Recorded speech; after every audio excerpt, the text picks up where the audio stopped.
We are starting our 21st meeting of the Special Joint Committee on Medical Assistance in Dying. I would like to welcome all members of the committee.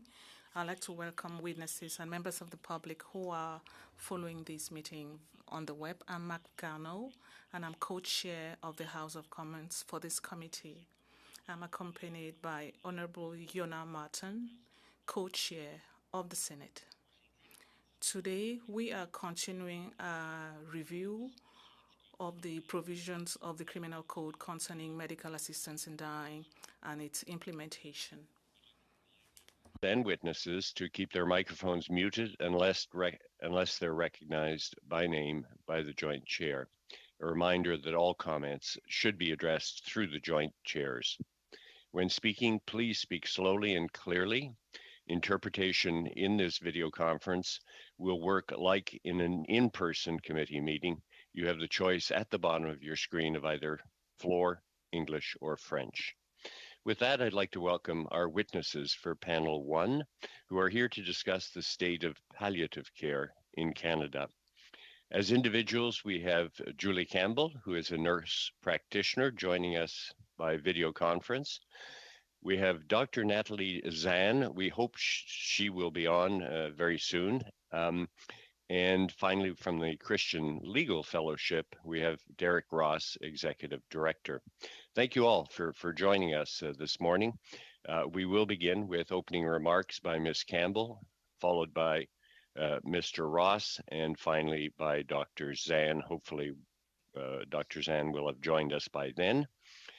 Ms. Campbell, you will have 5 minutes to speak. The floor is yours. Please go ahead.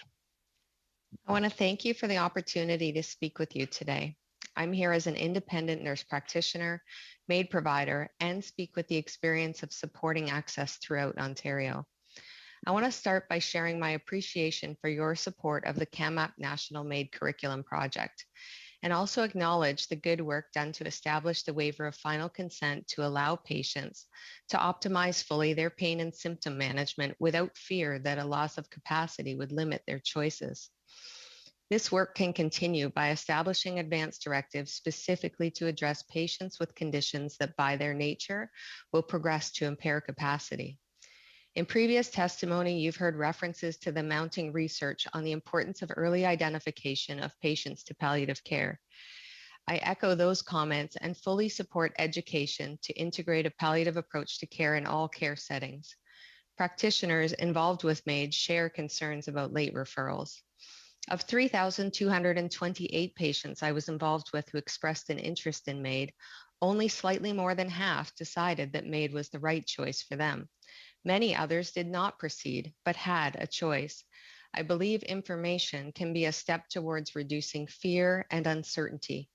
Information doesn't promote MAID. It encourages progressive discussions with care providers and loved ones and informed, thoughtful patient choice. I echo the previous testimony on the high percentage of patients receiving MAID who also receive palliative care and the suggestion that we should continue to aim higher. This isn't just measured in percentages, but also in the level of interdisciplinary supports available and reduction of barriers. Measurement of the quality and access of palliative care should be done within palliative care. Patients who choose MAID are only a small group, so it is important not to miss the experience of others. MAID is not a failure of care. It is a choice about how one dies. I would add that the patients most likely to receive palliative care are those diagnosed with malignancies. We need greater identification of patients with serious life-limiting chronic conditions and even more focus on our frail elderly or patients with dementia who are least likely to be identified and receive palliative care supports. I'd like to complete my statements today with some suggestions for improving palliative care in MAID in Canada. We need to leverage the successes demonstrated from interdisciplinary patient-centered teams of professionals and focus on those least likely to be identified for palliative supports. Federal statistics identify the percentage increase in MAID provisions outpaces the increase in number of providers, and in particular, the number of providers with the experience to take on the increasing complexity of this work. This data does not acknowledge the health human resources needed to provide education and assessments for those who do not proceed with MAID. Patients seeking MAID also need integrated teams. Some provinces offer some of this integration, but others significantly less. MAID has been described as a procedure. I think that's an oversimplification of the relationships fostered and thoughtful, careful assessments that give us such insights into patients and suffering through their eyes. As we increase the complexity of patients who may be eligible, we need to access expertise in a variety of conditions, including services with significant waiting lists like specialty pain, psychiatric supports, and need coordination and administrative supports, mental health, social work, nursing, social supports, and an ability for clinicians to travel and optimize virtual care to promote equity. An additional advantage of building these teams would be to provide remuneration for nurse practitioners who remain without the independent funding support provided to physician colleagues. They play an important role in ensuring access. We need to remove organizational barriers to integrated care that force transfers of patients in their moments of greatest vulnerability. And we need targeted federal healthcare transfer payments to bridge the gap between federal legislation and provincial implementation and ensure that integrated interdisciplinary MAID access isn't just legal, but an available choice. Thank you. Thank you very much, Ms. Campbell. We'll now go to Mr. Ross. Mr. Ross, you have 5 minutes. Thank you, Mr. Chair, and good morning. Thank you to the committee for this opportunity. My name is Derek Ross. I'm the Executive Director and General Counsel for Christian Legal Fellowship. We are a national organization of lawyers and an NGO in special consultative status with the United Nations. CLF also intervened at all levels of court in the Carter case. I think it's important to look at that decision in our deliberations and discussions today. The Carter case, as you know, called for the legalization of MAID, but only for competent adults who are irremediably suffering, fully informed, non-ambivalent, clearly consenting, and free from coercion or duress, and only in the context of a carefully designed system imposing stringent limits that are scrupulously monitored and enforced. It's important to review our compliance with that criteria and how we can ensure the conditions necessary for a patient's choices to truly be, in the words of Carter, non-ambivalent, voluntary, and fully informed. One such condition is that a patient should have meaningful access to quality services which can alleviate their suffering, such as palliative care. If a person wants to live, but is accepting death because they lack basic supports, then they haven't made a free choice at all. The Criminal Code requires that all patients be informed of the means that are available to relieve their suffering before MAID. However, palliative care and or disability supports were not accessible in hundreds of cases of MAID thus far, according to Health Canada. And even where they were accessible, their adequacy and quality are unclear from those reports. A number of other concerns have emerged, which are set out in our brief and which have been echoed by United Nations human rights experts. Canadians must know that these concerns are being investigated and addressed. It is not enough to simply report on safeguards. The government must, in the words of Carter, scrupulously enforce them. Provision of MAID in circumstances where reasonable supports are lacking may also raise charter concerns. As we explain in our brief, if the government were to offer death as the only accessible option for patients, while failing to deliver health care in a reasonable manner, it could be interfering with the right to life and security of the person protected by Section 7 of the Charter. Previous witnesses have raised concerns about inadequate resources and funding for palliative care and a lack of public awareness about what it offers. It is crucial to address these concerns, especially, we would add, in the pediatric context. The CCA expert working group observed that little is known about how mature minors make meaning of end-of-life care. We need to know more about how specialized pediatric palliative care can be prioritized to better support youth. Neither Carter nor Truchon required MAID for minors. They certainly did not require involuntary euthanasia for infants, no matter how severe their disability, nor how short their predicted lifespan. We would urge this committee to reject any proposal in that regard, such as that which was proposed earlier or before this committee. It would eliminate the requirement of consent, which infants cannot provide, and would infringe the Charter's protection of the right to life and the right to the equal protection of the law without discrimination based on disability.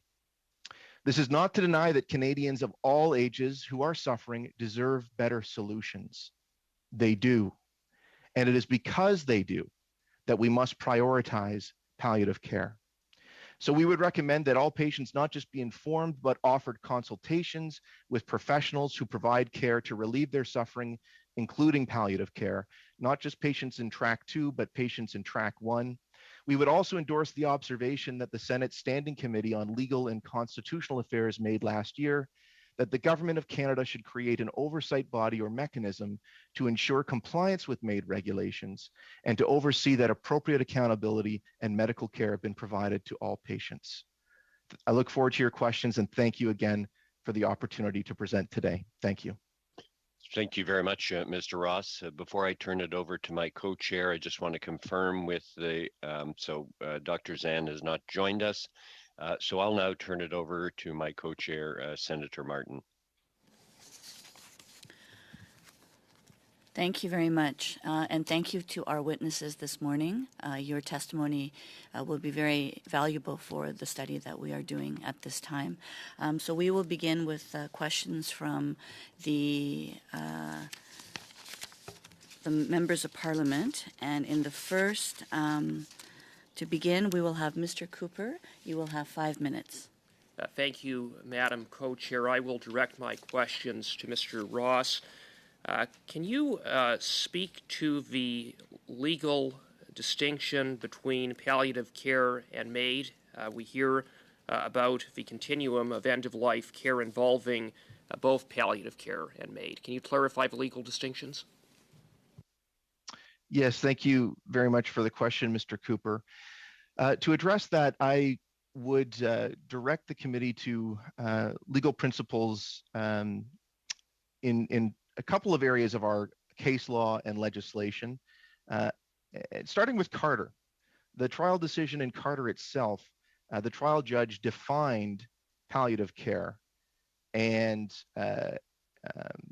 assisted dying separately.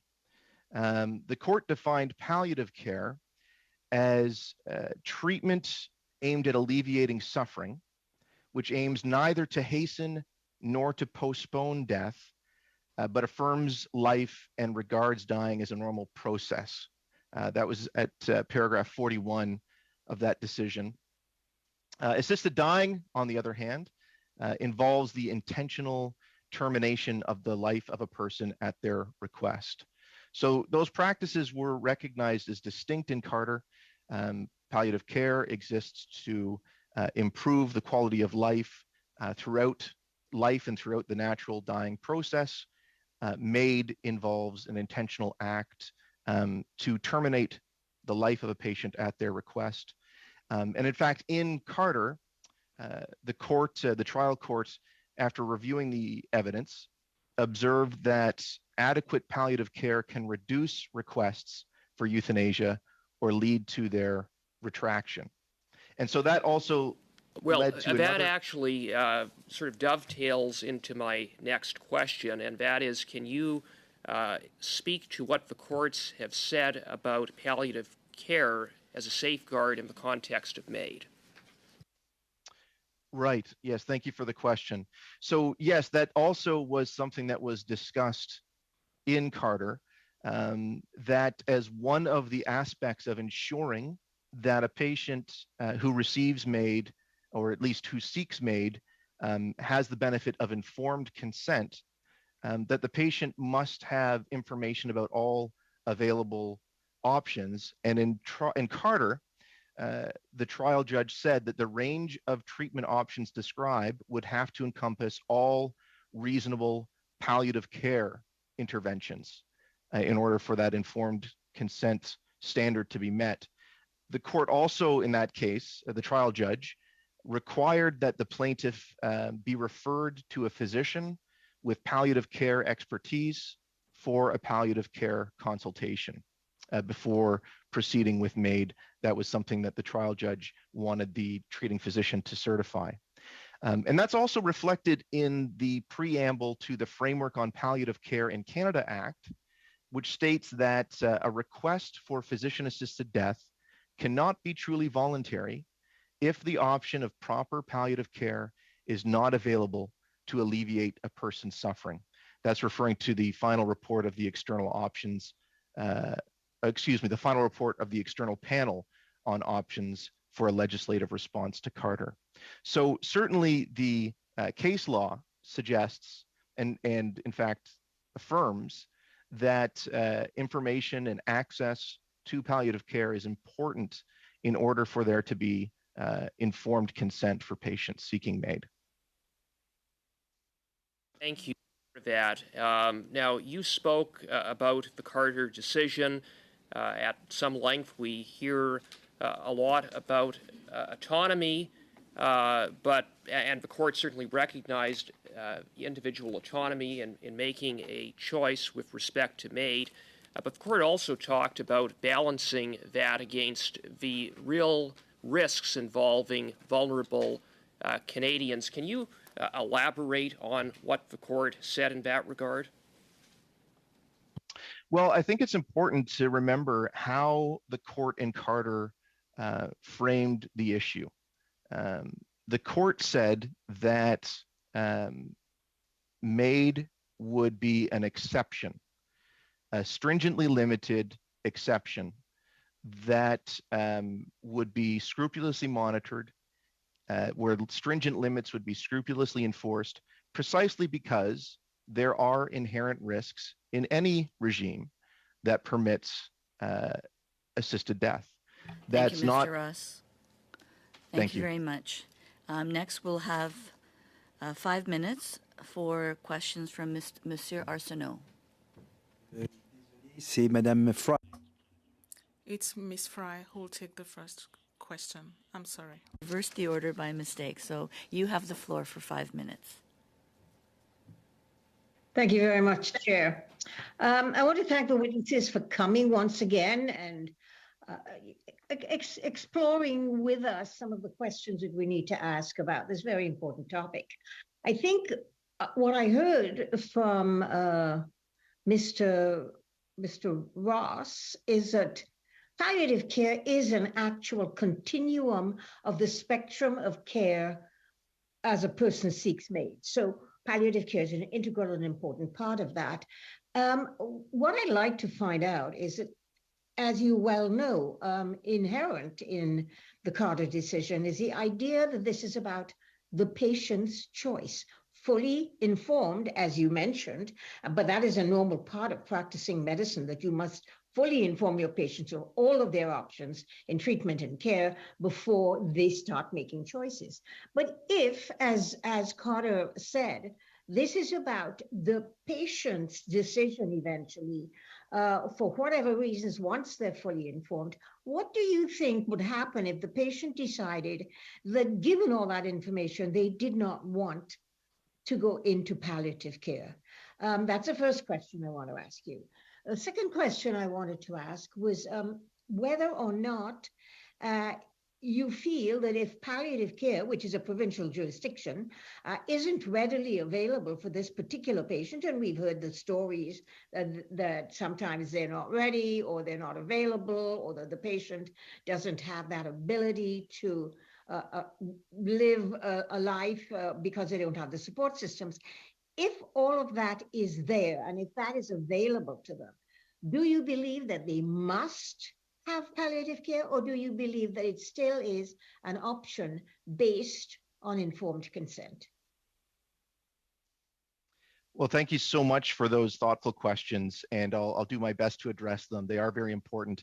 Just at the outset, though, you indicated that you thought you heard me say that palliative care and MAID are part of a continuum. That is not what I am suggesting. And in fact, I think it's important to recognize that these are distinct practices, these are distinct fields.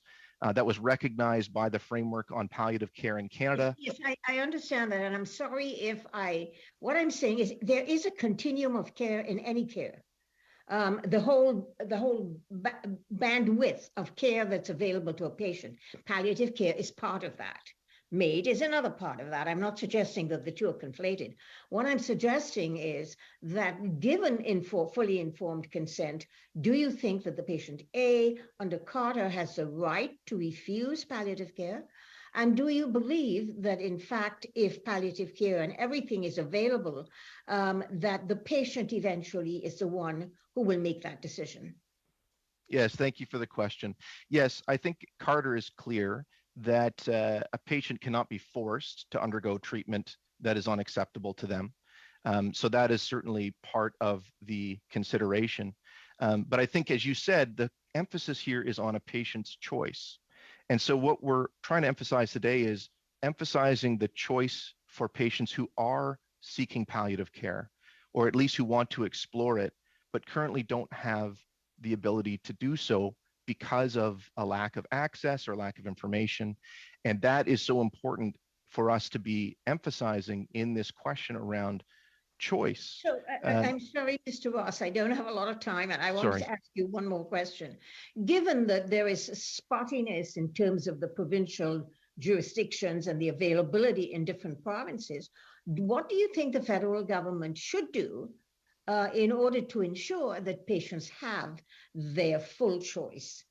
Yes, thank you so much.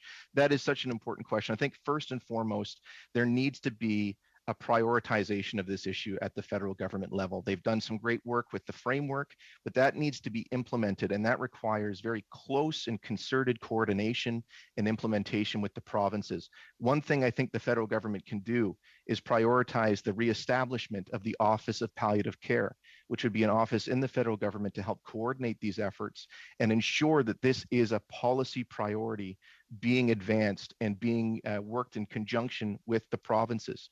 The federal government can also earmark funding for palliative care projects, supporting organizations that work in this area that try to provide logistical support to patients and their families who are seeking access to palliative care. The federal government. Thank you. Thank you. Chair, do I have any more time? What am I doing here? No, we're at 5 minutes now. Thank you, Dr. Fry. Thank you very much. Colleagues, I have to pause here to recognize Dr. Zan, our third witness who has now joined us. Dr. Zan, would you turn on your camera? And we hope that the sound will come through. We know that you don't have the headset that we have sent you. So we'll give you the floor at this time, if that's okay, colleagues, to hear from Dr. Zan. So go ahead, Dr. Zan. Hello, I hear you very well. So, Madam President and honorable members of the committee, I have a written statement which I prefer reading, so it would be more comfortable. And I will be addressing you in French. Donc, je vous remercie sincèrement. I thank you sincerely for inviting me to appear before the Special Committee on Medical Assistance in Dying, a subject that is particularly close to my heart. The goal of this testimony is to tell you the concerns I've seen regarding access to the continuum of palliative care, including medical assistance in dying. I'm a family physician in Quebec since 1993. My initial practice was general, and since 2009, I've been working on geriatrics in almost all milieus. I've dealt with almost all types of medicine in general practice, and I was also a medical manager for many years. Taking care of patients with irreversible and incurable diseases is part of my daily job. I was able to administer MAID on several occasions over the past few years, so I'm telling you about my experience. With the demographic changes that we've seen and which are increasingly obvious, Palliative care needs and requests for MAID are increasing exponentially in spite of efforts being made to develop this care. There are still some limits when it comes to access. So I know that the experience of different people could be different for different reasons. I think of some examples. Someone who is hospitalized and needs palliative care at home or in an institution. Sometimes the person wants a private room but doesn't have access to a private room and dies in a room that is shared or dies in a condition that is less optimal because of institutions that do not enable people to take care of their close ones. Another example is people at end of life are waiting for palliative care that is limited. Some only receive this care at the very end of their lives, and sometimes they are unconscious and die before they even have access. Third example, the person who is suffering from a non-cancer related chronic disease could have more difficulty having access because of the limited access to beds. Another example is somebody at home waiting for home care, palliative care, or waiting for admission in an institution may come to the emergency room. And we also have many people living alone, and amongst these people, the needs may be higher. There's also people with a 3-month prognosis, people with terminal diseases with a 3-month prognosis or more than 3 months and who have lost autonomy. These people are often led to long-term care facilities, irrespective of their age. And these people are not at the right place to obtain palliative care, optimal palliative care. And sometimes they are given a bed dedicated to seniors whose needs are very different from that of those who need specific palliative care. Many die within 3 months without having received optimal palliative care. We also have people who request MAID in institutions that do not offer such care. Some of these people die without having access to optimal palliative care. Another example, people admitted in palliative care institutions have to change institutions to be able to receive medical assistance in dying, not offered in the institution where they are. And the last point, you have concerns relating to the will of individuals. I believe that we need to think about the quality of the services that should be offered in this continuum of palliative care, including medical assistance in dying. The current shortage in staff is also another concern. We are very fortunate to live in a society that promotes the development of palliative care. In my practice in Montreal, the request for MAID is increasing. I am sure that this is a reality throughout the country. Personally, every day I have to face patients asking me about MAID and palliative care, the possibilities of choice, and they need to be reassured. They are still concerned because of respect and access of their choice. So we need to continue working on awareness and education of our health professionals. We do not know in advance what we're going to choose as care faced with our own end-of-life situation that we'll have to deal with. My desire for everyone is that we should be received with ultimate respect of our personal choices and that we should be able to have access to all the care we need when the time comes. We have gone beyond 5 minutes, but thank you very much for your testimony. Thank you. So we'll return to our questions. And next we have Monsieur Thériault for 5 minutes. Merci. Thank you. My question will go to Dr. Zahn, first of all. Some people have told us that there's no choice currently. You've described access to palliative care. Others say it's because people don't have access to palliative care, and that's why people are requesting for medical assistance in dying. Is that what you think? No. These are two different things. I think there's lack of access to palliative care that is clear, but it's not for that reason that people are requesting medical assistance in dying.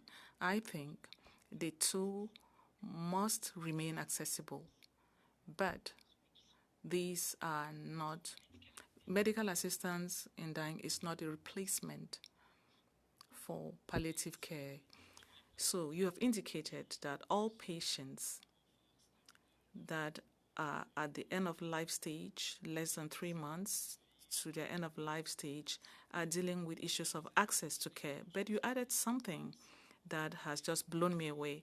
You have said that someone who goes to hospital and requests MAID will be denied access to palliative care. That person will not have access to palliative care because he or she has chosen MAID. I think it depends on where the person is. Well, I'm talking about the hospital. What you're saying is that once someone requests for MAID, in some institutions, that person has to be transferred if the person were home, for example, because there's no one who is accepting to provide MAID. That could happen in some institutions. Some institutions have no problem with this as part of the continuum of care, but sometimes someone could go to palliative care unit where there's no access, and then the person has to change institution to be able to receive this care. And the opposite could also happen. It's not everywhere, but this could happen.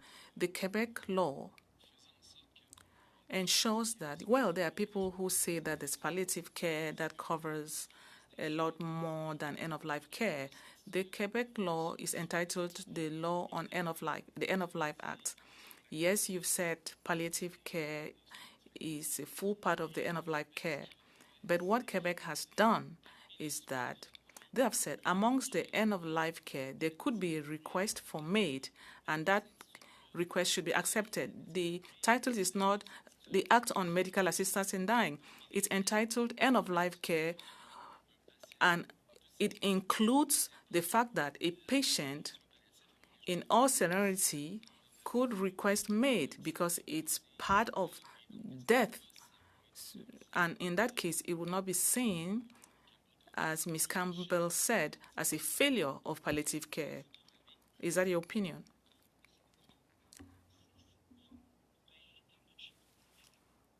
As we move towards death, we could be satisfied with palliative care. And we could find ourselves in a situation where, in spite of palliative care received, our suffering is not sufficiently addressed because the suffering could be intolerable. And then, at that point, it may be beneficial to have access to medical assistance in dying when the need exists. It's possible that there are patients who are very satisfied with their palliative care and do not expect to request MAID, but faced with a situation, they may opt for that choice. End-of-life care, palliative care, involves control of pain and also accompanies the patient up to death. The person may not necessarily die from conditions related to cancer, but they may die because their pain is being controlled. They are administered drugs that interferes with the way their heart works.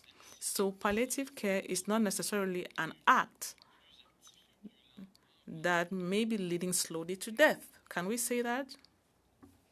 Effectivement. Yes, indeed. The illness may be the cause of death, but sometimes the objective is to ease the suffering, and that's the objective of palliative care, to ease the suffering associated to the process of death. And fine. Thank you. Next, we will have Mr. McGregor. You have the floor for 5 minutes. Thank you very much, Madam Co-Chair. Thank you to all of our witnesses for appearing before our committee. Mr. Ross, I'd like to start with you. I think in your opening statement, you underlined the complex relationship between the courts and Parliament.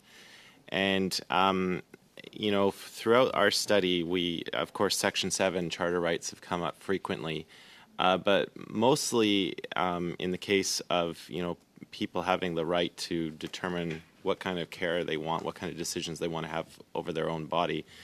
I actually found it interesting that you brought it up from a different perspective, like underlining that first part of Section 7, the right to life, and that might be compromised because someone's not getting the full range of access to services, especially in palliative care.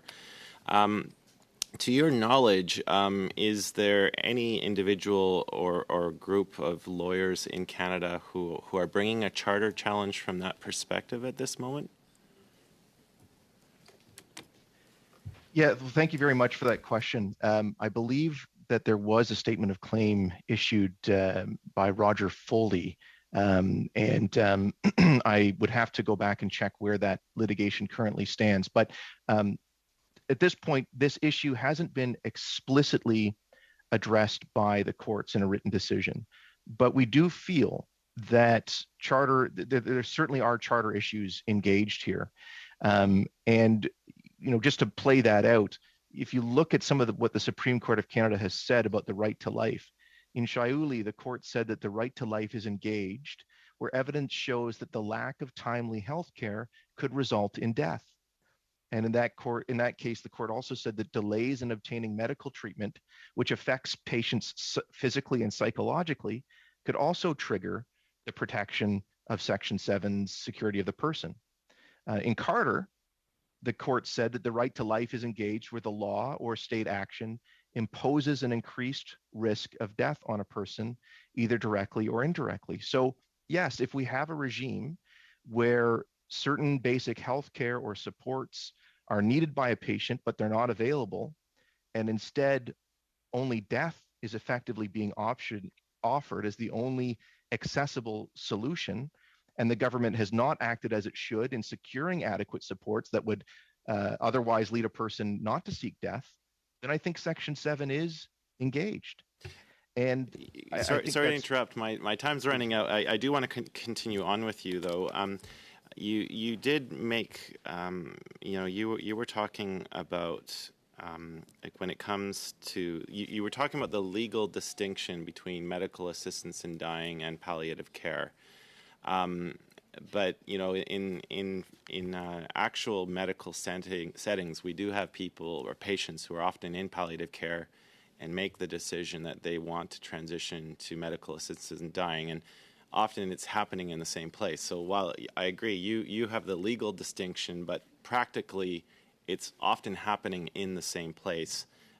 For lack of better purposes, it is a part of continuum care in the practical setting. We just heard from Dr. Zan that some patients, when they make a choice to transition from palliative care to MAID, have had to transition to a different facility because services aren't offered. So, in your opinion, like how do we balance the rights of the institution providing the care versus the rights of the patient to have that continuum of care and not have the end of life interrupted in such a severe way? I mean, if you've gone through palliative care and you feel like the treatments just aren't working anymore, I don't feel like I need to be staying on this earth anymore, but my decision to go into medical assistance dying means I'm going to be packed up into an ambulance, transported to a different facility, then how does that person's rights, how do we protect that person's rights versus the kind of care they're receiving? Well, I think these are all questions that need to be looked at. But at the end of the day, even though MAID and palliative care may both be provided to the same patient, and I think it is important that a person who is seeking MAID is continued to be offered palliative care. That's absolutely crucial. And we shouldn't look at it as this binary, either you choose palliative care or you choose MAID, and if you choose MAID, then there's no palliative care available to you. I think Dr. Zan's testimony on that point is really, really important, that is something that is still emphasized. So yes, there is a legal distinction, but that doesn't mean that someone who is seeking MAID should not be offered all of these palliative care supports. I think the challenge, though, and even in that example that you've provided, is that often palliative care is only being provided at a very late stage, even after a point that the person is seeking MAID, or in the final 2 weeks of their life, as we've seen in some of the Health Canada reports, the evidence that's been heard is that that's not soon enough. And really only 2 weeks of palliative care is not going to begin to really address some of these deeper issues. So I think even before we get to that dilemma that you've just identified, it's so important that there be early interventions, early referrals, early awareness of palliative care. So it's something that's being provided over a long term, so that we don't get to this point where someone's in this impossible dilemma of feeling like they only have a couple of weeks of palliative care and then having to be transferred. So I think it's really something that requires a proactive, preemptive approach that has to take place at a very high societal level for us to be prioritizing this. Very much. I was listening to the answer. We did go over a little bit, 5 minutes. Thank you. But thank I'm you sorry. thank you to our witnesses. So I'm going to now turn this over to my co-chair, and we will have questions from the senators. Thank you very much, Senator Martin. And you're right, we'll begin with senators' questions, beginning with Senator Meiji for the next 3 minutes. Merci, Monsieur le Président. Thank you, Mr. Chair. I thank the witnesses for being with us today. My first question goes to Ms. Campbell. I think during your introductory remarks, you talked about some people who are less likely to be turned or to be referred to palliative care. Could you give us examples of such conditions where physicians or health professionals would be less likely to send to palliative care?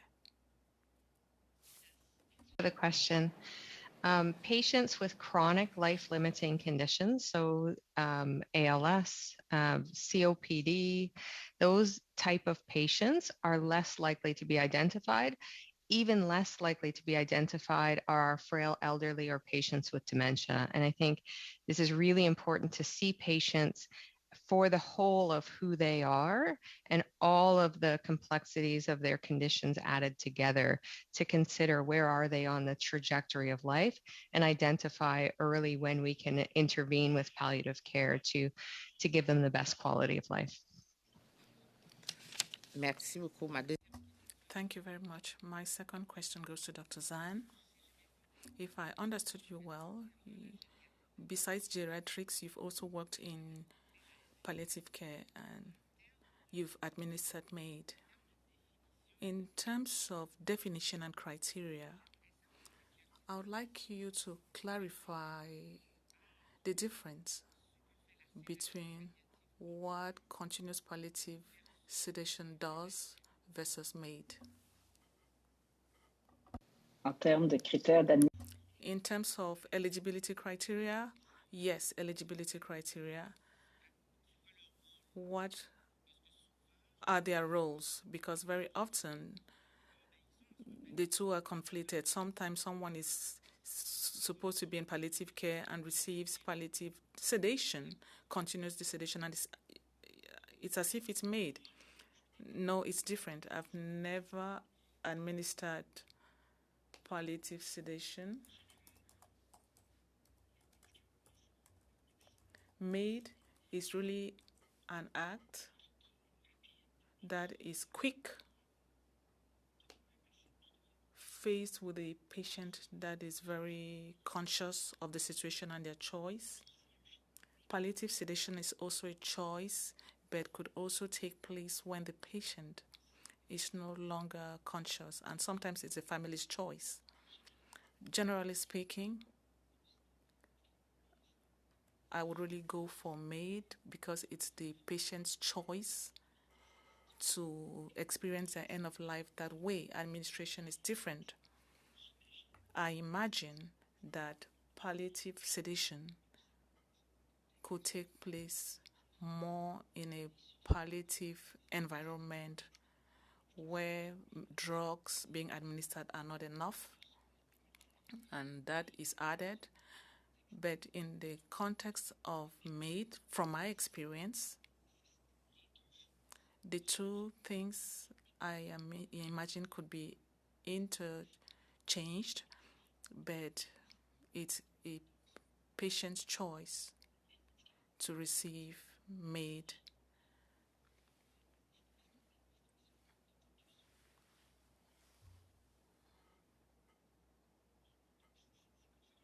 That's how I feel. Well, I've never administered that. Thank you very much. Senator Delfont, you have 3 minutes. Thank you, Mr. Co-Chair. My question goes to Dr. Zan. Statistics show that at least 82% of people who receive MAID received palliative care.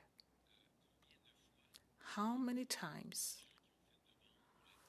have people who have requested MAID, who were receiving palliative care, have decided not to proceed, or do they always go ahead at some point? And when they decide to go ahead with this, is it because they have the impression that they are not receiving quality palliative care, or is it because they want to choose their end of life instead of giving this choice to their family members?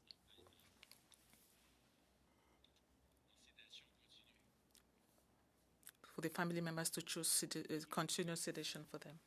In my experience, generally, patients who have received palliative care and who wanted to access MAID received it too, in most cases, from my experience.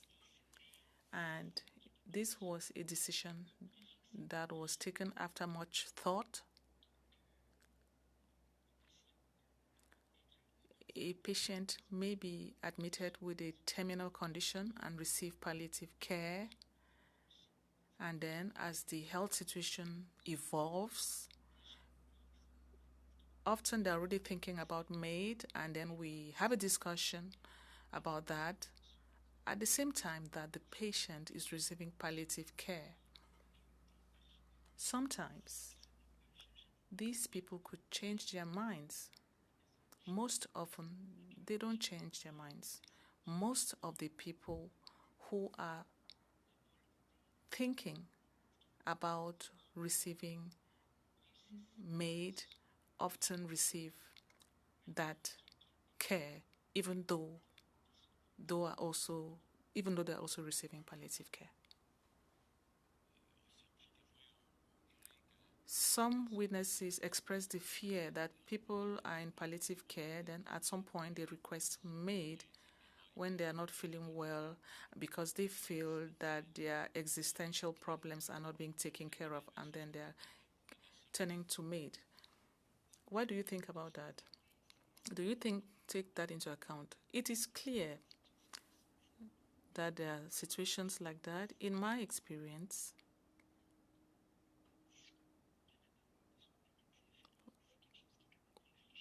before people request palliative care or MAID, rather, they've thought about it for a long time. It's a process that they've thought about for long. Have I been faced with situations where someone opted for palliative care? But as I said, in most cases, 80% of the patients received it too. And that is really what we want. We want everyone to have access to those two options, be it after much thought, after many years, because people have been thinking about obtaining this care for many years, but others arrive at that conclusion because their suffering is excessive. In spite of the palliative care, the suffering could also be psychological. So waiting for death is something that is psychologically very difficult for some people. And in such cases, those people may decide to opt for palliative care.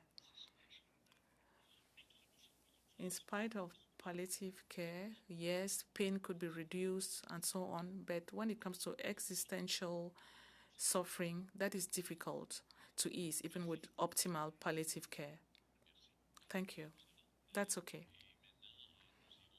Now we'll turn to Senator Martin. Minutes. Yes, and Co-Chair Senator Wallen is also online. Okay, I didn't pick that up, so I've just come. Oh, I Yes, I've see. just come late, so I'll Okay. participate in the next section. Thank Okay, you. thank you. I thought your Okay. camera had just come online. Okay, thank you, Mr. Co-Chair. My question is for Mr. Ross, and thank you to all of our witnesses. Mr. Ross, in order for the government to improve access to palliative care, does palliative care need to be recognized as an essential service the same way MAID is? And what would be the federal government's role in that? Yes, thank you very much for that question. I think it is so important that to the extent that there are gaps, and we do understand that there are gaps, especially between urban and rural regions, for example. There's some questions about when palliative care is considered an insured service versus an extended service. I think clarity is needed on those questions to ensure uniformity and consistency of the provision of palliative care. And so that might be something that needs to be done in conjunction with the provinces. But there is still a role for the federal government to play in ensuring that there is that consistency. And I think it goes to Senator Dalphon's question about those who change their mind because of palliative care.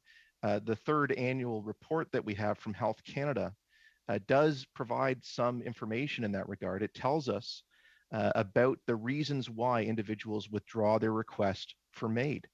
And it specifically tells us that in 38.5% of cases where individuals withdraw their request for MAID, it's because palliative care measures are sufficient. By my calculations, that's 88 people in 2021 alone who withdrew their request for MAID because palliative care measures were sufficient.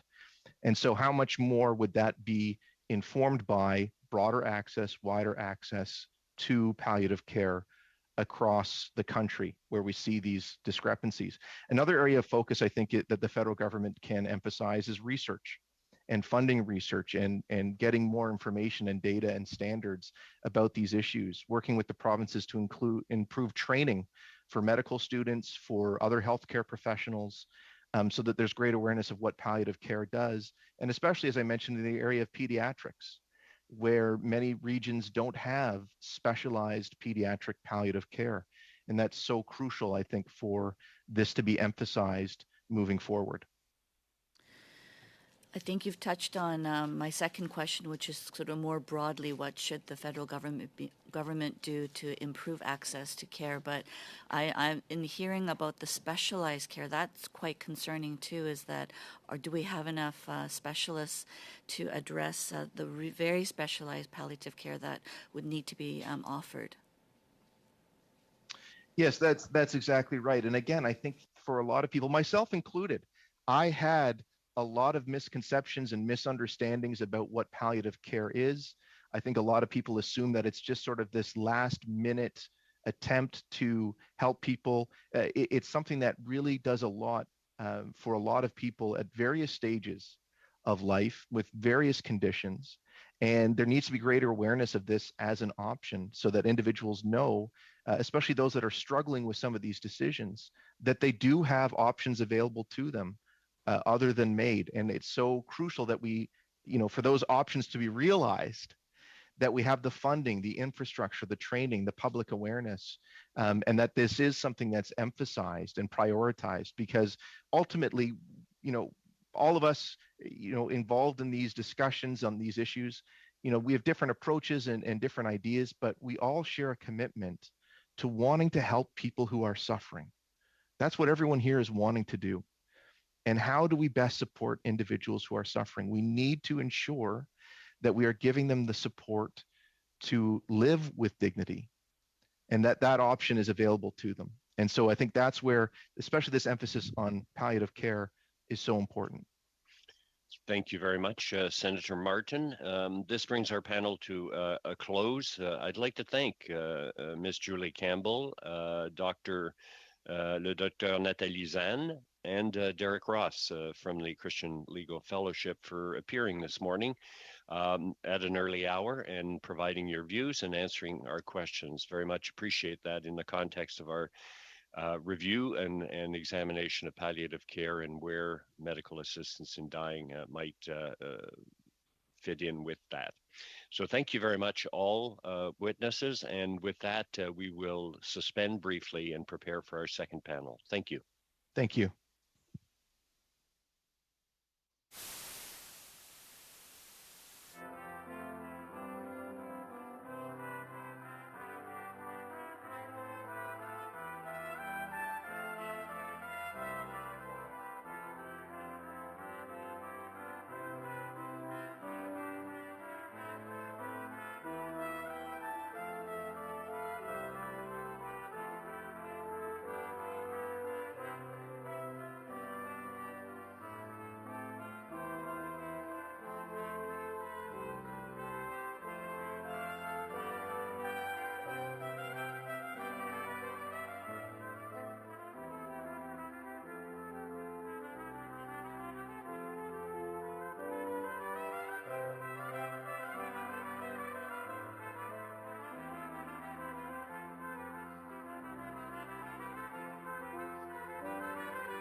And welcome to our witnesses in particular. Just a few little reminders before speaking. Please wait until I recognize you by name. A reminder that all comments should be addressed through the joint chairs. When speaking, please speak slowly and clearly. This will help the interpreters.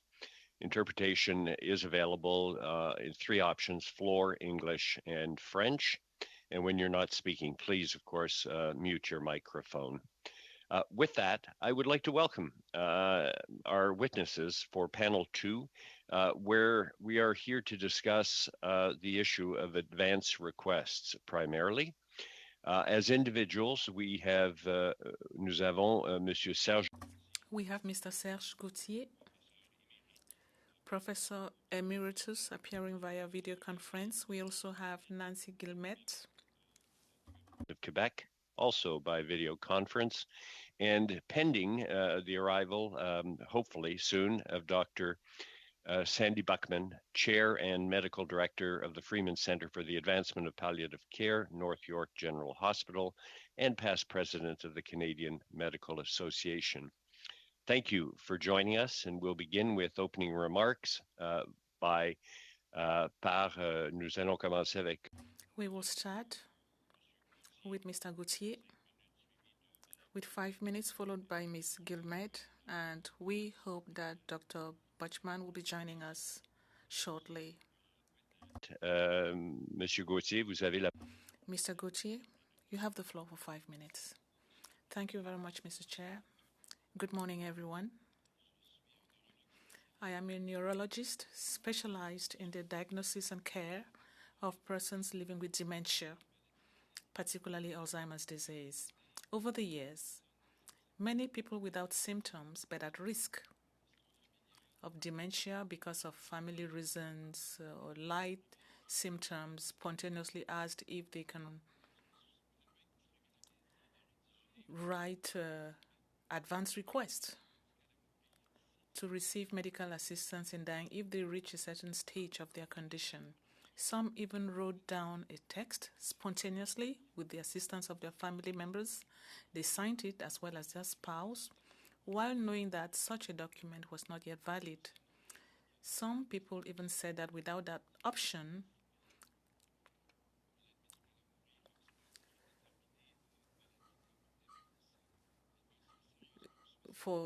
they would seriously think of suicide at the time of diagnosis of dementia.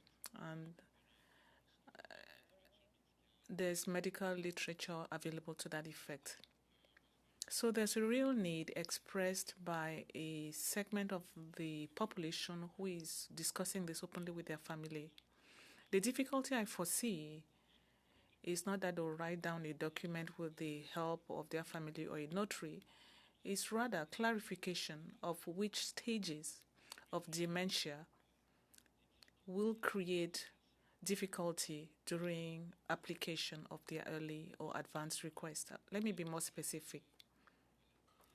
There are stages, advanced stages of dementia, and no one really lives till they get to that severe stage where there's absence of verbal communication, incapacity to move without assistance, double incontinence, very high risk of aspiration pneumonia.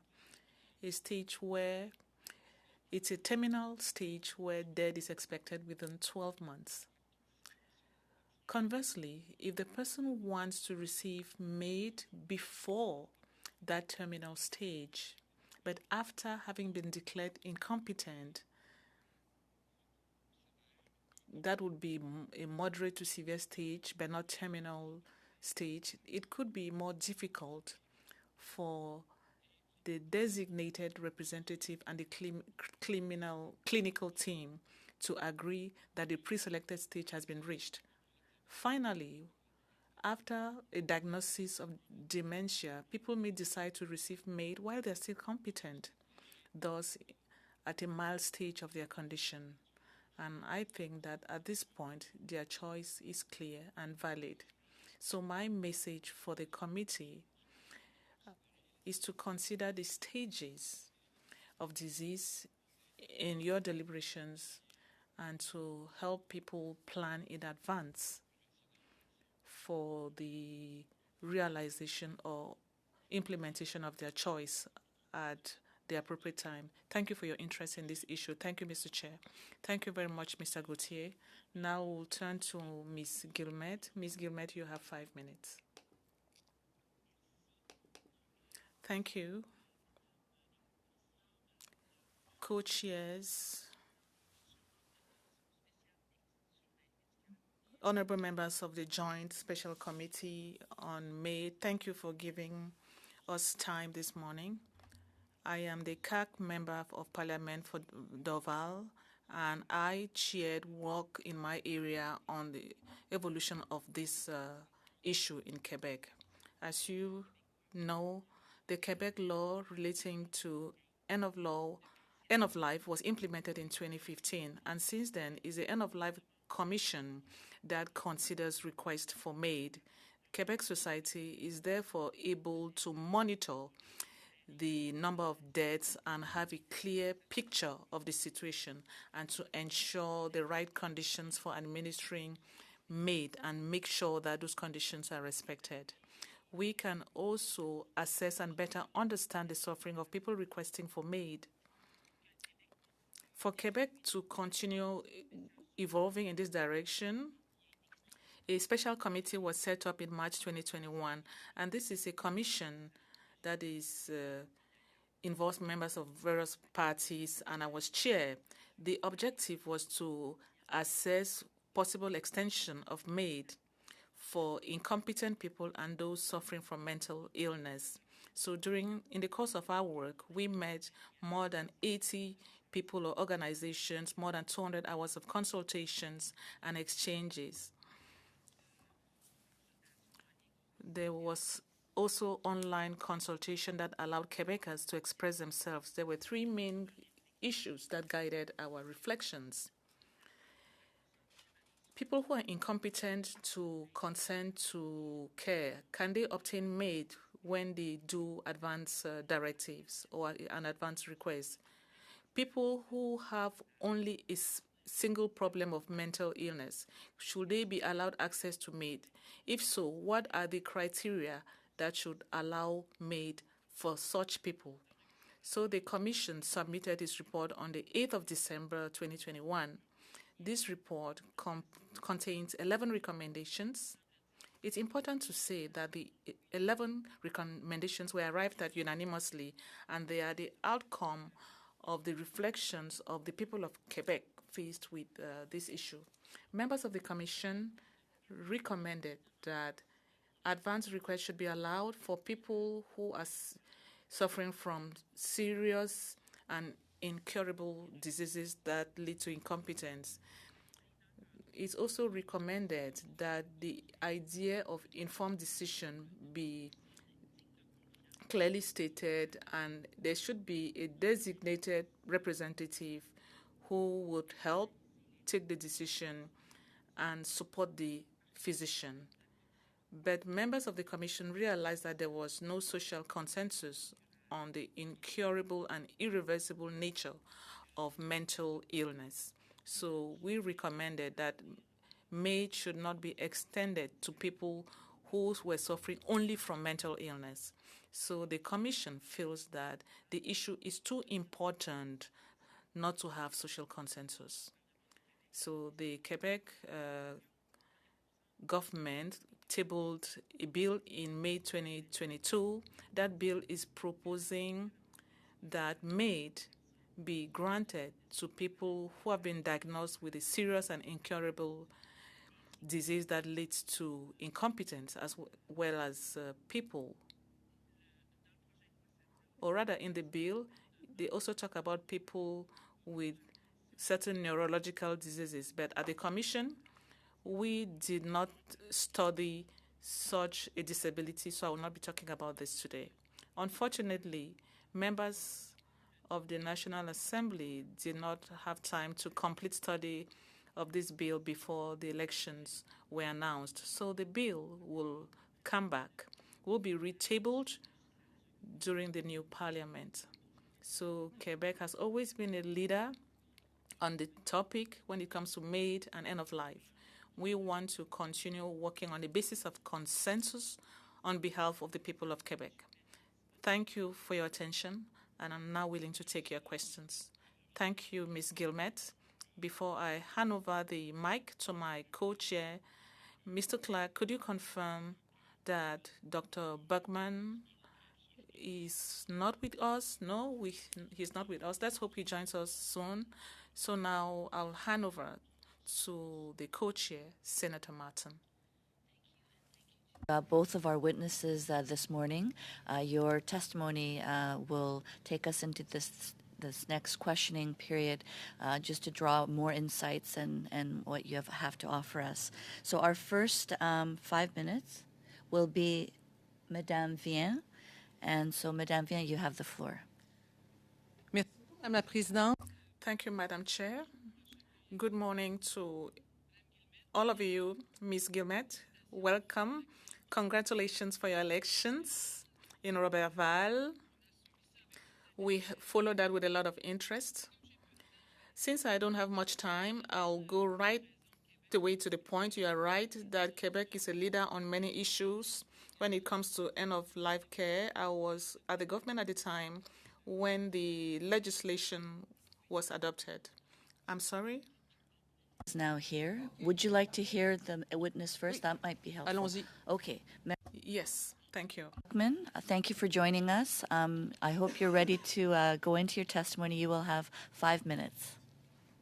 Yes, thank you so much. And my apologies, there were serious technical problems and I was on the whole time.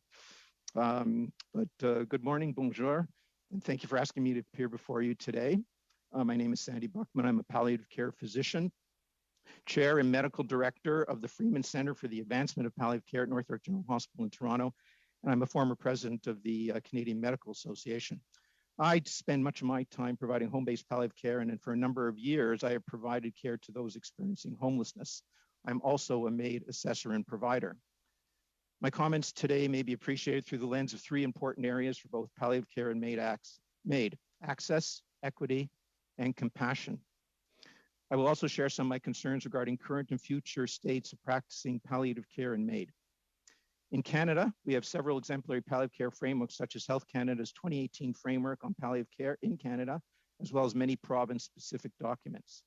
They all recommend innovative and cost-effective ways to improve equitable access and save vast amounts of money in adopting a palliative approach to care when indicated. But despite dedicated professionals and volunteers having worked so hard for so many years to create these reports, most of these ideas and plans never see the light of day, and certainly not in my world in which I work. And why is that? We rarely see the dollars to fund these evidence-based recommendations. And let me share a personal concrete example. About 7 years ago, I co-founded a new hospice residence in our community of North York called Neshama Hospice. Best practice suggests 10 to 12 end-of-life beds per 100,000 population. In North York, we have a population of about 1 million, and therefore we should have 100 to 120 beds.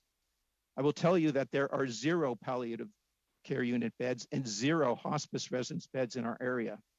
We have raised $18 million so far for our new hospice, and now with inflation, several million more have to be raised. We are to receive $2 million in government capital funding, provincial government funding, which will amount to less than 10% of our costs. Operational dollars will not make up even 50% of our costs. Majority of Canada's patients at end of life, up to 70% in many areas, die expensively in hospital because of inadequate funding of community supports like hospice or home care. Why is it that essential, high quality, appropriate, and very cost-effective palliative care is mostly charitable? If we want to improve access, equity, and compassionate care for Canadians, I believe the federal government has an important role in setting national standards and providing funding through the Canada Health Transfer to be directed to palliative and hospice care, enacting its own framework. It's beyond time to walk the talk. The average expected lifespan for those entering long-term care is only 18 months. If that doesn't require a palliative approach to care, I'm not sure what does. Yet very few long-term care facilities practice such an approach. This often results in many of our elderly and frail citizens being sent to emergency rooms when their clinical conditions worsen and admitted to an acute care bed in hospital where they may remain for weeks or months, not being able to return to their home facility as they decondition so quickly. A recent CD Howe report showed that about 40% of these patients have less than a 90-day prognosis. For a moment, please recognize that if we had more options for care in the community, we could do so much more to relieve our collapsing healthcare system. This alone would make a significant dent in freeing up acute care beds, impacting our current capacity challenges and wait times in our hospital system. Recently, stories have appeared in the media about people with chronic disease or disability who lack necessary social supports and resources to live a quality of life they deem worth living. Thus, they request MAID, usually through Track 2. I have every sympathy for these individuals and believe many are suffering intolerably. Although I've heard about a few of these tragic cases, in reality, they are also relatively few in number. Indeed, many say they don't really want MAID, but would rather die and continue to live in their impoverished circumstances. This is the basis of their intolerable suffering. Critics of MAID legislation cite that it is easier to access MAID than adequate health, social, and financial supports, and indeed, that may be true. Their proposed solution, however, is to toughen up our MAID laws. However, the problem is not the MAID legislation per se, as a person still has to meet all the eligibility criteria. I believe it is the lack of adequate and appropriate housing, financial supports, access to timely and consistent addiction, mental health, and rehabilitation services, as well as palliative care, that is really at the root of their requests. Inadequate, insufficient health, social, and financial supports drive death. They do not drive MAID. If we want to prevent needless deaths, adequately fund social support and health services, more people will live longer and better lives. Finally, there is one issue I'd like to highlight with respect to current MAID legislation. The waiver of final consent, meant to ensure an eligible patient's wishes for MAID are honored if they lose capacity, has been an extremely valuable amendment to our MAID laws. But it may also have a flaw. There have been anecdotal reports of this waiver being applied to procedures months later and even 2 to 3 years into the future after the patient has been found eligible, but who may not want MAID just yet. It has become a de facto kind of advanced consent, in my humble opinion. This was not the intention of this amendment, of course, and I bring it to the committee's attention as I think it needs to be explored and studied further. So thank you for this opportunity to appear before you today to share my perspectives on palliative care and MAID. Thank you, Dr. Buckman. So I will return to Madame Vienne. I'll restart, so you have 5 minutes. Alors, je répéterai pas. So I will not repeat my greetings to Ms. Guillemette. Should the Canadian government proceed with advance request?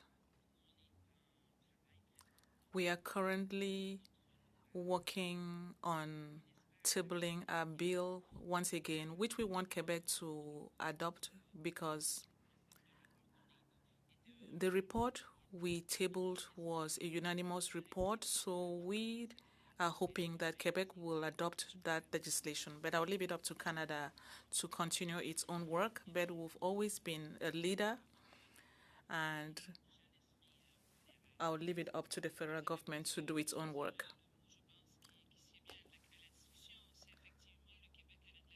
You said that Quebec is a leader, but not the federal government. So how do we function with this parallel world? How can we succeed? Well, we'll see. Right now, we do not have a legislation. We just have a bill. We don't have a law. So we will see how we are going to be governed as Quebecers and as Canadians. So you tabled the bill in May, I believe. I believe that's what you said. And you didn't have enough time to conclude, and Minister Dubé was re-elected, should be tabling that bill once again. Do you have a deadline for adoption? Firstly. Secondly, I heard you talk about neurological disabilities that were not part of the bill, or which were in the bill but were withdrawn by Minister Dubé. Would you like that aspect to be integrated because you have more time to discuss it? As a commission, our mandate was not to study motor neuronal diseases. So as a commission, we did not study such neurological diseases, and that is why the minister withdrew them from the bill. Will there be other conditions that lead us to bring it back into the bill? Right now, it's not been done. The bill was tabled in May. When we realized that we will not have time for it to be adopted before the end of the parliamentary session, all political parties met and said that bill was going to be tabled once again. Everyone agreed. Will it be tabled in its current form, or will there be amendments? We are not sure. Thank you, Ms. Gilmed. Another question. You know that this current special joint committee is also looking into mental illness as an only condition for access to MAID. In Quebec, you decided that you will not move forward with this. You did not take advantage of your work to question this issue. I understand that you did not want to proceed with that. You said that there was no consensus. How was this measured, besides the fact that there was a survey, you engaged with 80 people? Why did you not proceed with that? And what will you do if we decide to proceed with that? Well, from a technical viewpoint, we listened to 80 health professional organizations and physicians. Mental health, it's too important for there to be no consensus, as we said. So we did not feel that there was social consensus to proceed. It is very difficult now to say whether it's an irreversible, incurable disease.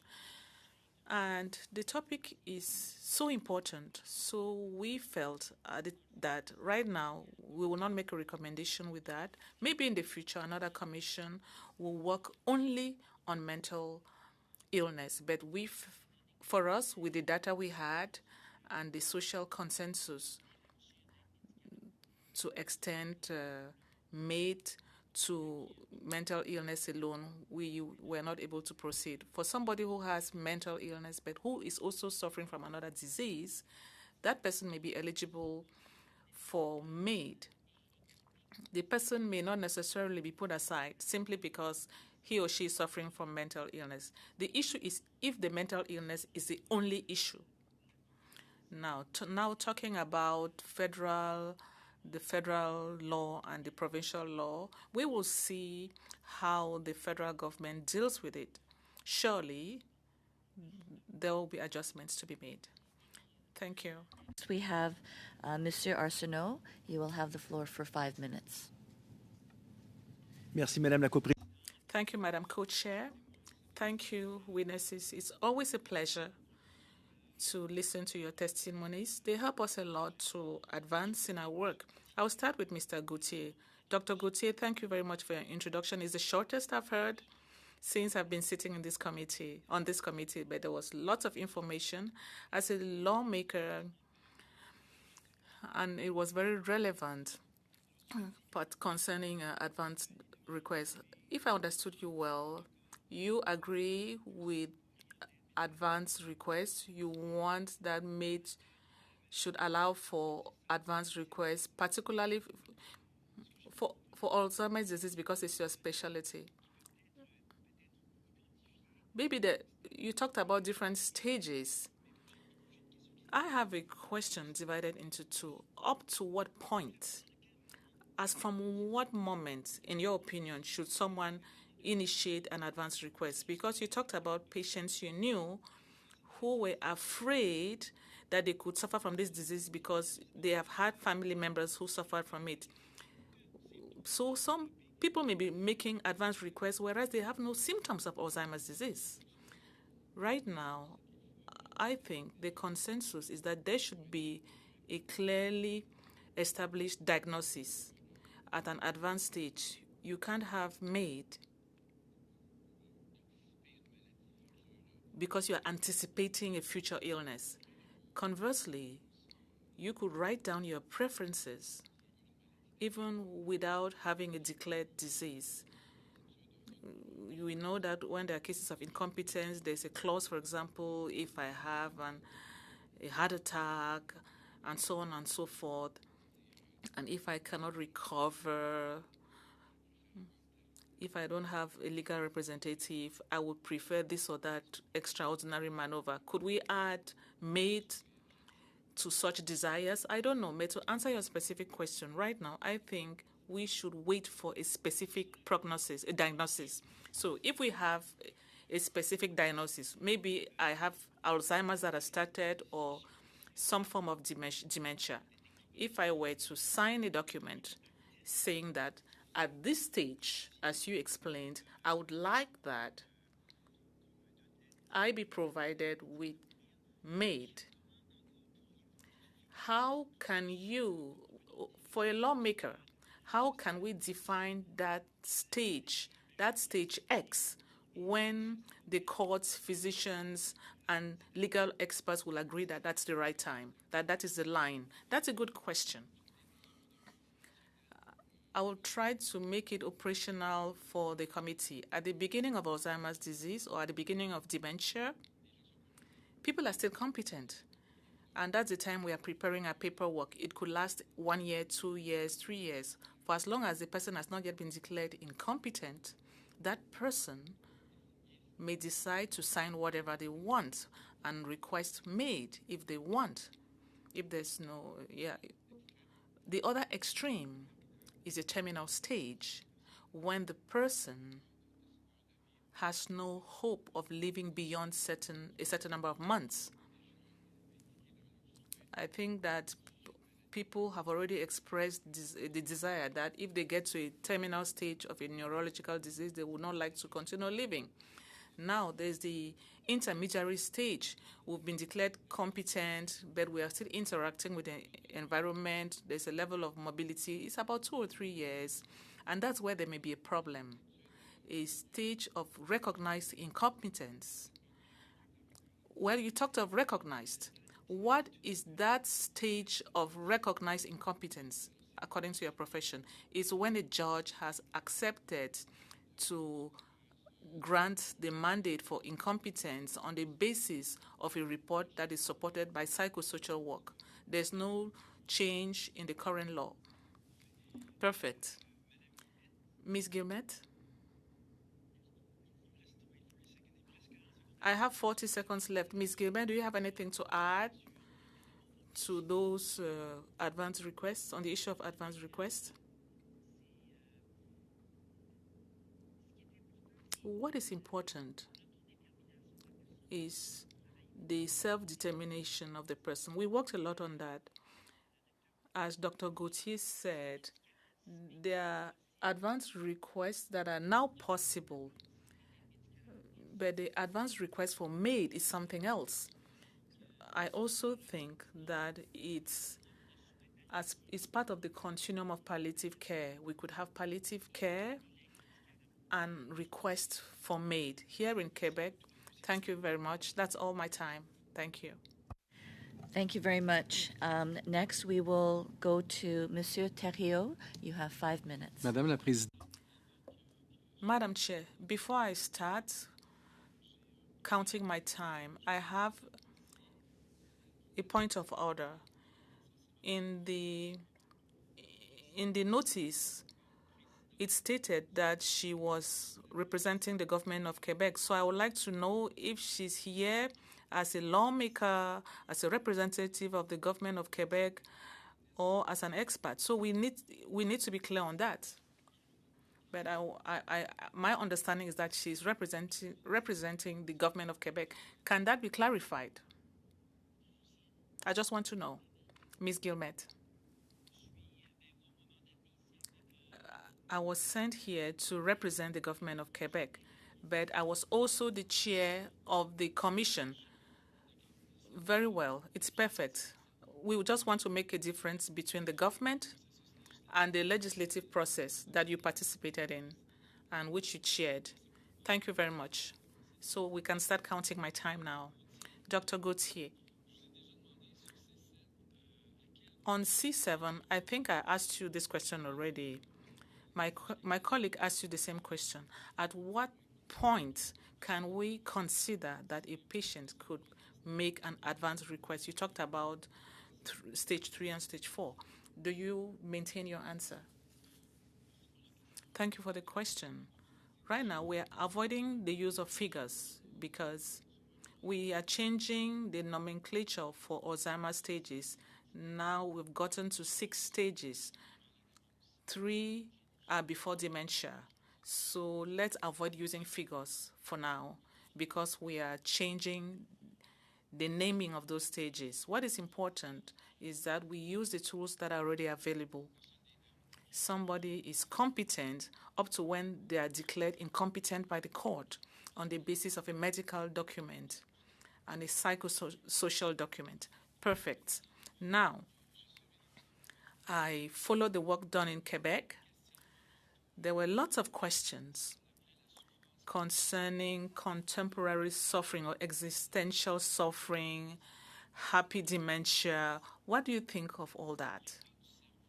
The state of the brain, I imagine that when we get to that point, it's not obvious. It's as if it were irreversible. Thank you for the question. Maybe for the benefit of all members of the committee, we are referring to a stage of dementia where people have generally been declared incompetent. They're in a protected environment. Generally, in our culture, they're in an institution. And they are interacting with their environment, and they appear to be happy. My question, or the goal, is if this person had made an advance request choosing this stage, choosing this care for that stage, the person may have chosen a designated representative and a clinical team. So there will be no challenge.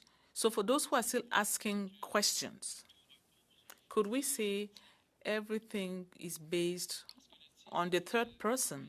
Because at some point, the third party will have to tell the medical team, can you now start the evaluation? This does not mean that the medical team will necessarily say, yes, we can proceed. But all seems to rely on when the assessment process starts by a third party. But if the third party doesn't feel concerned by the state or condition of the patient because they feel that there's also in a relationship of sorts, is there no problem? Exactly. It's important enough for us to focus on the third person. And in this process, what seems fundamental is the time, the solemn moment when all those measures are taken. Do you agree with me on that? Yes. Maybe as recommendation for the committee, provincial committees which will later implement all this should be made aware of the education of the third party. The caregiver should be educated on the stages of the disease. And together they should choose a moment where the person feels free to say, at this point, this would be the moment, the right time for that kind of care. And someone could say it's when I get to the severe stage that I would like you to proceed. Could that be possible as well? Yes, I think it's easier for the reasons I stated. If someone were to die, maybe within a year, I imagine that patients want to live for as long as possible. But if we're asking questions about advance requests, it's because these people want to take advantage of life for as long as possible until when they get to a point where things are no longer tolerable. And this may differ depending on the individual. Yes, indeed. So at the severe stage of the illness, you said people may live for a year, 2 years, a few months. Most often, most of the time, usually people die within 6 to 12 months. Fini mon temps. It's a pity that my time is up. We have Mr. McGregor now for 5 minutes. Thank you, Madam Co-Chair, and thank you to our witnesses for appearing before our committee. Dr. Buckman, I'd like to direct my questions to you if I can. In your opening statement, you went to lengths to explain the state of palliative care in Canada, the trouble you've been having in the York region with getting a hospice, and I'm sorry for the struggles that you've had. And I think you also mentioned that for long-term care, the average lifespan was 18 months, and that the transfer of patients from long-term care to hospitals is a very difficult and costly process, and is often quite detrimental to the quality of life to the patient. There's been a lot of discussion in the federal sphere, especially following the very evident problems we saw at long-term care during the pandemic, about implementing something like a long-term care act or a long-term care strategy to ensure that we've got a set of standards no matter where a Canadian resides. Talking about that within the context of your opening remarks, and with palliative care in there as well, like what do you think of the bare minimum that long-term care strategy should include? Well, thank you for the question. The long-term care strategy should include, at a bare minimum, obviously national standards for care right across the country, that you won't get a deficiency of care in one region versus another. At this point in time, there is. For example, we did see in the pandemic that for-profit long-term care facilities did much poorer than not-for-profit long-term care facilities in terms of the number of deaths that occurred within the facilities.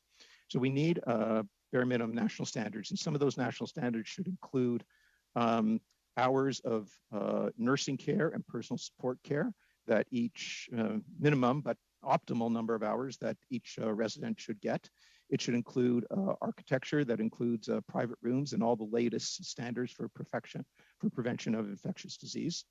It should include vastly increased supports for home care. So rather than necessarily putting billions of dollars into bricks and mortar, we need to establish the focus on home care so that people who need long-term care can experience it in their own homes in an adequate way and support Canadians throughout. And that's where people want to be. And I think that's obviously where the greatest investment is. So we need standards of home care and accessibility in all regions and jurisdictions as well. Can I just interrupt 1 second? Yeah. Sorry.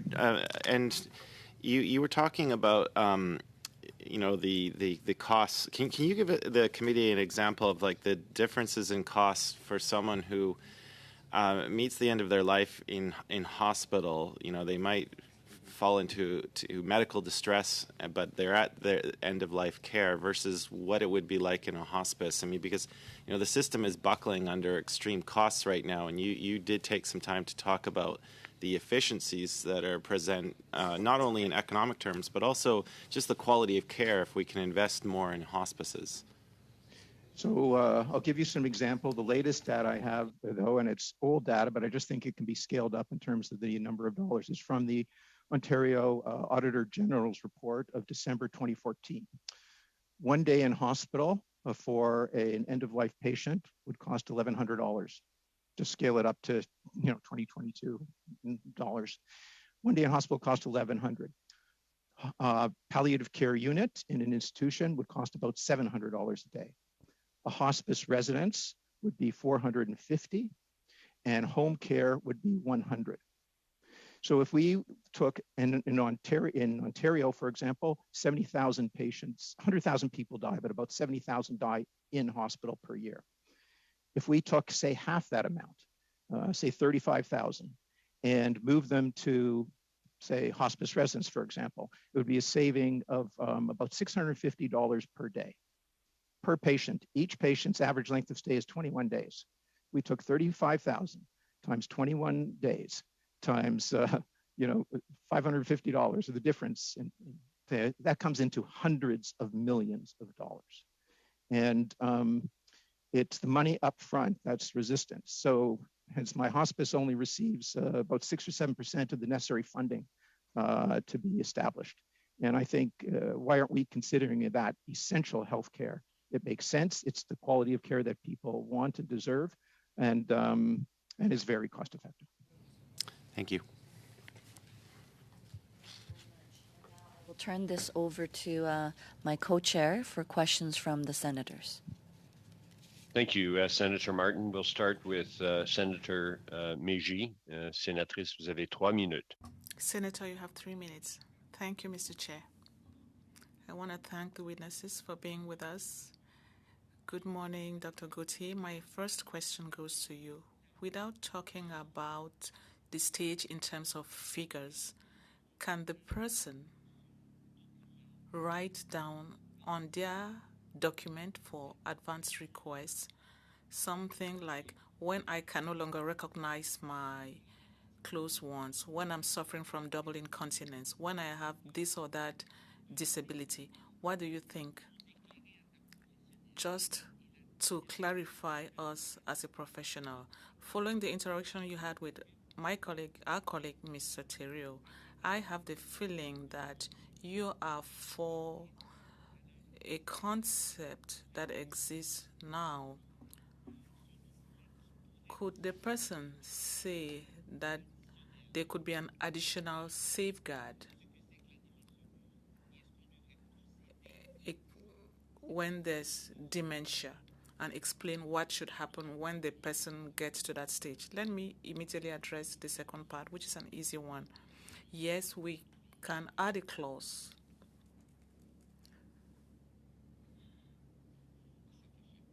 about that. Talking about double incontinence, it could be irreversible, it could be a urinary tract infection, a gastrointestinal problem. We cannot get to a stage that is tied to a symptom that may be just a transitional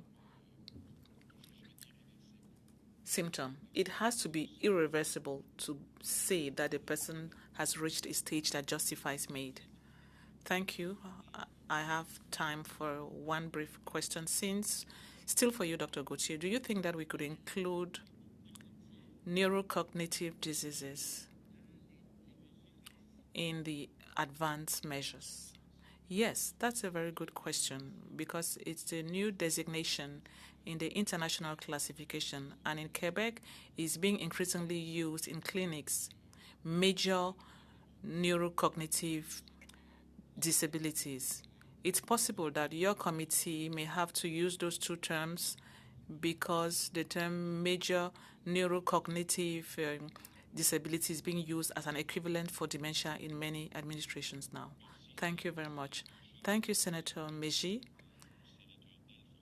Senator Dalphond, your turn now. My first question goes to Ms. Guillemette.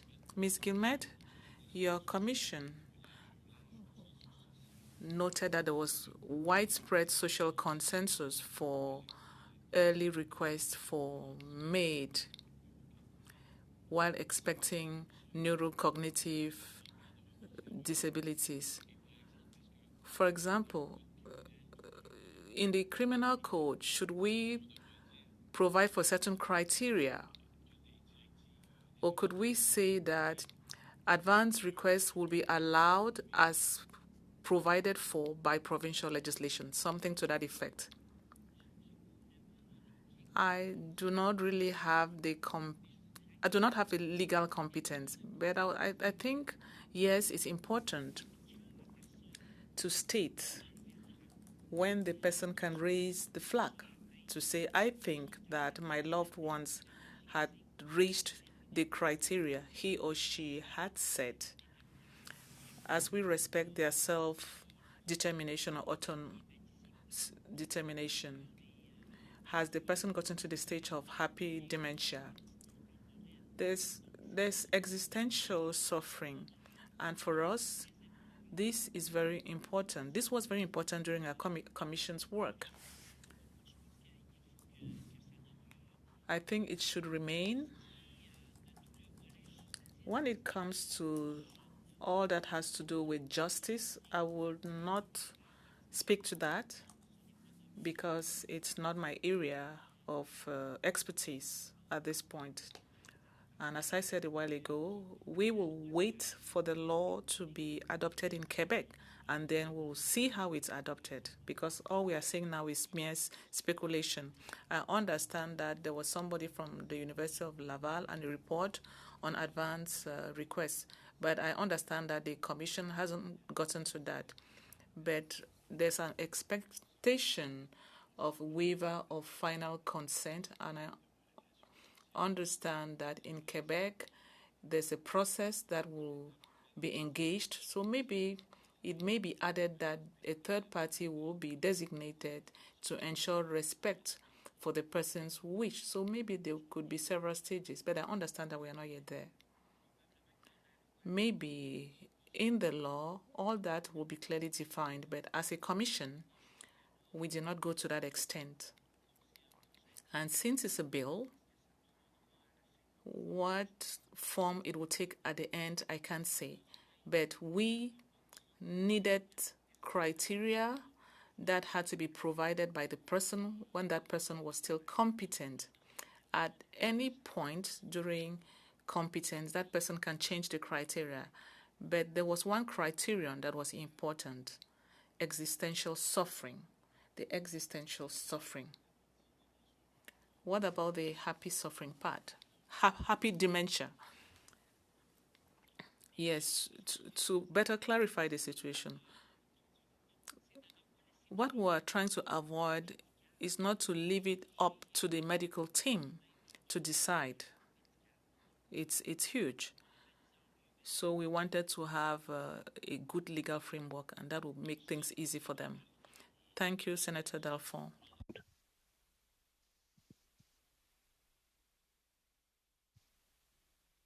So, Senator Wallen, the floor is yours. Thank you very much. I want to come back to, with Ms. Guillemette, this concept of happy dementia. It troubles me greatly because it leaves all the decision-making to people who may not have been aware of the patient's initial witnesses or concerns, what they may have stated in a document. I know the bill is not drafted, and I'm working on one in the Senate as well.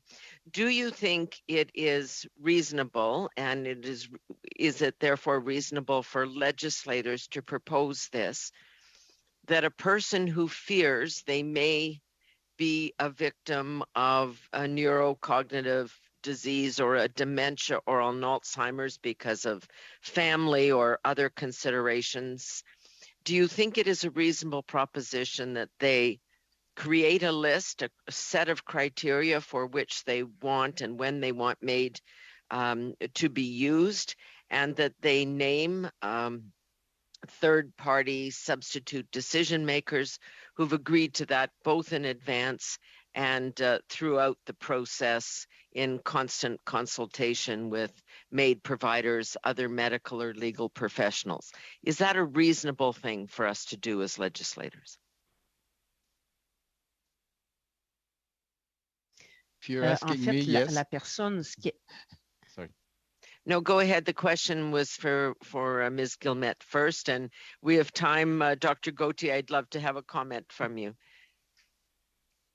Je vais y aller très rapidement, mais en fait, very quickly, the third party that was identified, her role is to start the process, but the medical assessment is made by the medical team and the practitioner. And there has to be criteria that are very narrow on what is to be expected by the patient when MAID is to be started. So there have to be very clear criteria.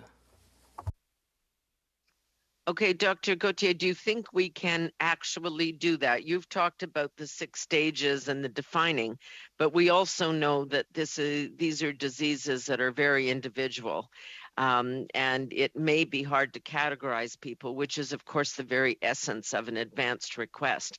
I want to be able to make that request when I'm still thinking clearly and rationally, not after the fact or not after perhaps when I've morphed into a happy dementia state? So the short answer is we need to have clear descriptions of the stages that are common for most people as they go through a neurodegenerative condition such as Alzheimer's disease. And the wording has to be such that it can be understood by the average Canadian, and maybe 3 choices, something like that. And it's something we can work on together. So to have the patient's list of criteria, be it 3 or 8 or 10, have it match in advance with categories determined by the medical profession. Something like that. Okay, thank you. Thank you very much. Thank you, Senator Wallen. We'll now finish with with Senator Martin for 3 minutes. Thank you. Boy, my colleagues have asked questions, and the case of happy dementia.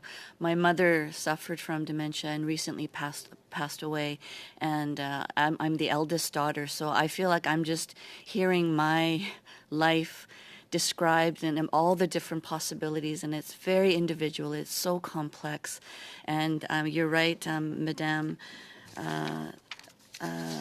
Guillemette, that we need a very good legal framework. So I know my mother would have, her mother and her sister both suffer from dementia.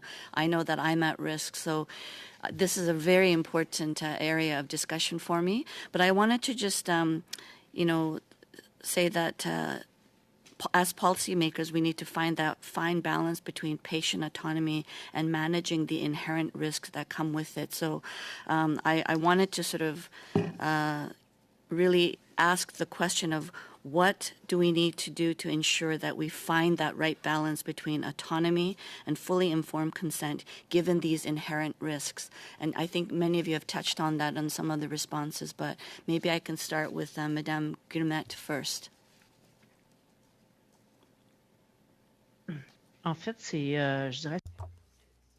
I would say that it's a multi-year process. A patient that receives a diagnosis doesn't have to choose in 2 months. It's a collaborative process with the practitioner, with the healthcare team, and with the family or with designated persons, of course. So it's a serious process. I believe it's possible to have a framework in place and by having a safe environment around patients. Now, well, I understand that you've gone through a very personal event, that this decision has affected you personally, but I'm convinced that we can put in place a safe, respectful process that will respect a person's right to self-determination while protecting vulnerable people. That's incredibly important. Gauthier? I think my colleague, Madame Guillemette, said it very well. And the dialogue we started today should be continued. We need more than 3 minutes and 5 minutes to talk about this, but we got a good start. And thank you for being there. If there's time, Dr. Buckman, do you have any comments related to my question? Just that I would say ditto. I echo Ms. Guillemet's comments. I think it said very well. Most of the time, as we approach decisions about the end of life, we do it in a collaborative fashion. And it's often, I don't think an advance request is really any different. It's ultimately going to be one of our end of life options. We do it now with MAID.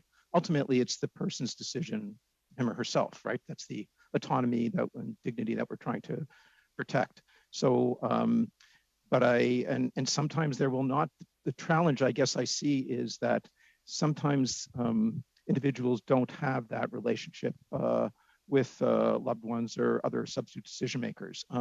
So that's a whole area of further discussion that we need to assess. It's a very good point that you made. And in fact, also with language barriers, this is so complex. And if the patient doesn't have the ability to fully communicate in ways that are effective, we'll have to make sure that there are support for people with language barriers. But thank you very much for your comments. Thank you, Senator Martin. So this concludes our second panel. Thank you very much, Dr. Sandy Buckman, et merci au Dr. Gauthier. Thank you as well to Dr. Gauthier and Ms. Guillemette for having appeared before a committee today on a very delicate subject, very complex one. Thank you for having answered our question. We appreciate very much. On that note, meeting adjourned. Thank you, everyone. Merci.